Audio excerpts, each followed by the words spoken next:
আজ আমি আলোচনা করব ভূমি রেকর্ড ও জরিপ অধিদপ্তরের ডিএলআরএস বিভিন্ন পদের নিয়োগ পরীক্ষার পদ্ধতি, পরীক্ষার বিষয়, সময়, মান বণ্টন, পাস মার্ক সহ সিলেবাস, জোনাল এবং উপজেলা সেটেলমেন্ট এর নিয়োগ বিধিমালা 2023 অনুসারে অর্থাৎ 2023 অনুসারে যে নিয়োগ বিধিমালা করা হয়েছে সেই সম্পর্কে জানাবো। সুপ্রিয় শিক্ষার্থী বন্ধুরা এবং চাকরি প্রত্যাশী ভাই বোনেরা, আপনারা ইতিমধ্যেই ভূমি রেকর্ড ও জরিপ অধিদপ্তর যে 2000-এর অধিক পদ সংখ্যা ছিল সেই পদে অনেকেই আবেদন করেছেন। ভূমি রেকর্ড ও জরিপ অধিদপ্তরের ডিএলআরএস বিভিন্ন পদের নিয়োগ পরীক্ষা পদ্ধতি, পরীক্ষার বিষয়, সময়, মান বণ্টন, পাস মার্ক সহ যে সিলেবাস আছে সেই সিলেবাস সম্পর্কে জোনাল এবং উপজেলা সেটেলমেন্ট এর নিয়োগ বিধিমালা 2023 অনুরূপ সহকারে আমি আজ ব্যাখ্যা করতেছি। এই ব্যাখ্যাটা আপনারা দেখতে পারেন কিভাবে প্রশ্ন প্যাটার্ন হবে এবং কিভাবে আপনারা পরীক্ষাগুলো দেবেন।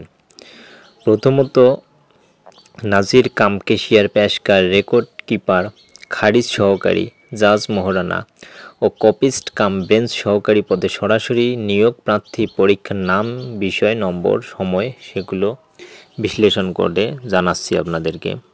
পরীক্ষার ধরন, পরীক্ষা হবে লিখিত পরীক্ষা। পরীক্ষার ধরন বা পরীক্ষার নাম লিখিত পরীক্ষা। পরীক্ষার বিষয় বাংলা থাকবে 25 নম্বর, ইংরেজি 25 নম্বর, গণিত এবং পদ সংশ্লিষ্ট যে পদে পরীক্ষা দেবেন সেই পদ সম্পর্কিত প্রশ্ন থাকতে পারে, সেখানে থাকবে 30 নম্বর, সাধারণ জ্ঞান থাকবে 20 নম্বর, মোট হচ্ছে 100 নম্বর এবং মৌখিক পরীক্ষা অনুষ্ঠিত হবে তা থাকবে 10 নম্বর। টোটাল পরীক্ষা তাহলে হচ্ছে আপনাদের 110 নম্বরের। এই ক্ষেত্রে সর্বনিম্ন পাস করার পার্সেন্টেজ থাকতেছে 50%। 50 মার্ক যদি আপনি তুলতে পারেন সেক্ষেত্রে পাস বিবেচনা করা হবে। তবে যখন রেজাল্ট দেয় তারা অধিক নম্বর থেকেও কিন্তু রেজাল্ট দিতে পারে, তাই 50 পেলেই যে আপনার রেজাল্ট আসবে এমনটা না। এখানে পাস নম্বর ধরে নেওয়া হয়েছে 50%, 50%। অধিক নম্বর থেকেও তারা রেজাল্ট শিট তৈরি করতে পারে। আর এই পরীক্ষার টোটাল সময় থাকবে 110 মার্কের, টোটাল সময় 10 মিনিট। লিখিত যেহেতু পরীক্ষা 10 মিনিট 90 মিনিট সময় থাকবে, 90 মিনিট। 110 মার্কের পরীক্ষার টোটাল সময় থাকবে 90 মিনিট। আশা করি এটা বুঝতে পেরেছেন। এখন ব্যাখ্যায় একটু জানাবো যে নাজির কাম কেশিয়ার, পেশকার, খারিজ সহকারী এবং কপিস্ট কাম বেঞ্চ সহকারী পদে লিখিত পরীক্ষায় উত্তীর্ণ প্রার্থীকে তফসিল 7-এ উল্লেখিত কম্পিউটার মুদ্রাক্ষর টেস্টে অবশ্যই অংশগ্রহণ করিতে হইবে। অর্থাৎ কম্পিউটার মুদ্রাক্ষর যে টেস্ট আছে এটি অবশ্যই আপনাদেরকে পরীক্ষা দিয়ে তার উপর উত্তীর্ণ হইতে হবে। উত্তীর্ণ না হলে আপনারা যতই বেশি নম্বর পান কোনো লাভ নেই। এখন বলতেছি তফসিল 7 অনুসারে নাজির কাম কেশিয়ার, অফিস সহকারী কাম কম্পিউটার মুদ্রাক্ষরিক, পেশকার, খারিজ সহকারী এবং কপিস্ট কাম বেঞ্চ সহকারী পদে সরাসরি নিয়োগ পরীক্ষার নাম, বিষয়, কেমন গতি থাকতে হবে কম্পিউটারের, নম্বর এবং সময় সম্পর্কে জানাচ্ছি। অফিস সহকারী কাম কম্পিউটার মুদ্রাক্ষরিক যদি হয়ে থাকে সেক্ষেত্রে পরীক্ষার বিষয়বলী থাকবে কম্পিউটার মুদ্রাক্ষর। ইংরেজি সর্বনিম্ন গতি প্রতি মিনিটে থাকতে হবে 20টি শব্দ, প্রতি মিনিটে থাকতে হবে 20টি শব্দ। বাংলায় সর্বনিম্ন গতি প্রতি মিনিটে থাকতে হবে 20টি শব্দ। ইংরেজি পরীক্ষায় মোট নম্বর থাকবে 50, বাংলা পরীক্ষায় মোট নম্বর থাকবে 50। সর্বনিম্ন 5 নম্বর বিবেচনা করা হবে 40%। ইংরেজি পরীক্ষার সময়ে 10 মিনিট, বাংলা পরীক্ষার সময় পাবেন 10 মিনিট। সেম একইভাবে নাজির কাম কেশিয়ার, এটিতেও থাকবে ইংরেজি বাংলা। ইংরেজি 20টি শব্দ, বাংলা 20টি শব্দ। ইংরেজি পরীক্ষার মোট নম্বর 50, বাংলায় 50, 5 মার্ক ওই 40%। ইংরেজির জন্য 10 মিনিট, বাংলার জন্য 10 মিনিট।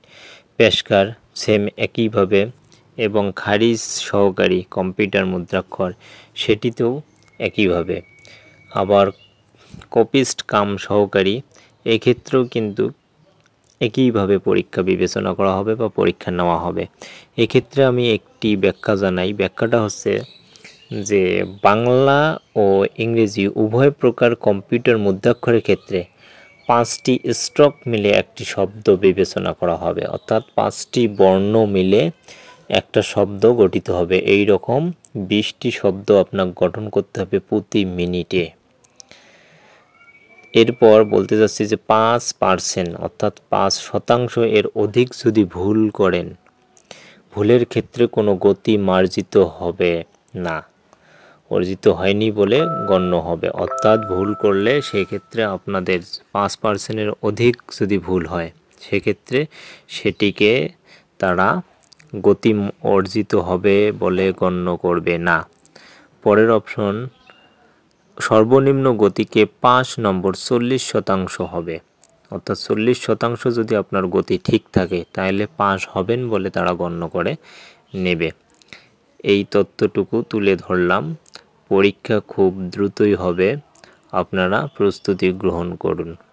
এখনও সময় আছে, যারা প্রস্তুতি নিতেছেন না, দেশের পরিস্থিতির উপর ভিত্তি করে বসে আছেন, এখন আর সেটা থাকার সময় নয়, আপনারা প্রস্তুতি গ্রহণ করুন। ভালো থাকবেন, সুস্থ থাকবেন। যারা চ্যানেলটি সাবস্ক্রাইব করেননি অবশ্যই সাবস্ক্রাইব করবেন। ধন্যবাদ।